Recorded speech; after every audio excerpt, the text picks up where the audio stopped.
Alright, we watch a ton of videos daily on how to get better, and one of the greatest and satisfying feeling in the world is getting better than yesterday. Like you are learning something and getting better at it. You are going to the gym and you're gaining strength. Progress is a concept that somehow gives the person the most overwhelming feeling in the world.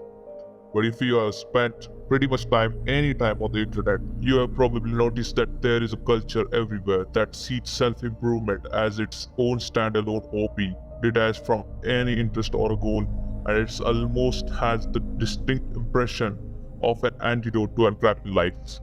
That sounds great, but as soon as you think deeply about it, it's almost clear that that feeling that we can improve in everything is just one way to cover up our insecurities or conditional happiness. Improving yourself is obviously a noble and worthwhile aim. One thing that I think is destructive. There's nothing as useless as those YouTubers, self-help gurus that just feed you inspirational cliches and tell you that if you keep buying their books, you'll magically manifest success and riches.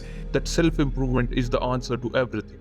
Nowadays, everyone are like, there is that self-improvement book that you should read it, or a self-improvement podcast you should listen to. This gives you an intense feeling about you should be reading it no matter what, that you should purchase the course or you will continue to live this crap life. Do you really think that a successful person has been reading so-called self-improvement books since his time of achieving lollipops since he was a kid? Something that is improving us, making us better, can be harmful. And how is that? Consuming self-improvement content makes you feel like you are doing something productive, but all you are doing is consuming the same knowledge about different ideas in a locked room. Scrolling through versatile amount of self-help shorts or reels, it will be only helpful if the vast majority of the time is spent on action rather than consumption. This kind of content gives you a feeling of having the complete knowledge, and how can you perform various actions in various situations. This type of content has become an addiction. They tell us where we are deficient and what we need more to succeed. Drive a nicer car, have a nicer watch, and get more girls. The downside is, it makes us feel bad if we are not up at 4 a.m. grinding and working hard. This affects our self-esteem, and we feel guilty when they are not improving, hustling, or grinding. If we don't achieve the same level as other people's success or what the testimonials reveal, we feel guilty and keep going back for more self-improvement content. You see that Bill Gates loved coding and Elon Musk loved innovation. It's not like they were so obsessive over their morning routine, and because of their morning routine, they got successful.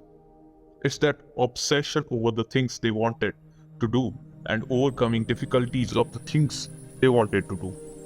The truth is that self-improvement is a losing battle until you do what I will share. This makes you feel that everything you do will constantly somehow increase the chances of getting better than the world faster. This content has damaged our critical thinking skills.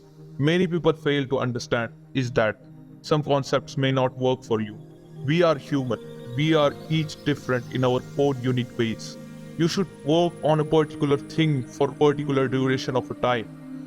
What happens in that period of time is that you develop the idea of that thing you were working on and gain experience. You won't gain any experience by just watching the same content without actually working on it. Then you have to decide whether this is actually made for you or it's out of your league. Your relationships will suffer if you don't improve yourself as they grow. Your health will suffer if you aren't aware of the hidden problems it is causing.